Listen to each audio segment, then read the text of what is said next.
Sono con il vincitore di questa corsa a gentleman, sto parlando di Paolo Bellucci. Paolo, commentiamo questa vittoria, ricordiamo ottenuta con Udinì Font, arrivo molto bello dove tu hai avuto la meglio, e quindi chiedo a te ovviamente un commento un po' più tecnico sulla vittoria. Senti, il cavallo stava bene, stava benissimo, soltanto quel numero brutto, quella quota brutta. Va bene, comunque si va sempre in pista pensando in positivo.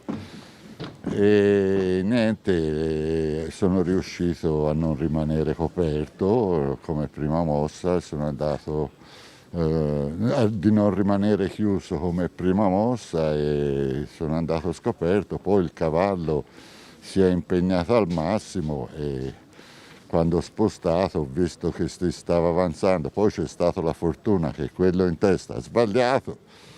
Mettiamo tutte le cose insieme, qualche volta ci vuole anche quella. Bene, ti ringrazio molto, davvero ancora complimenti per questa vittoria, quindi dalle scuderie per ora è tutto.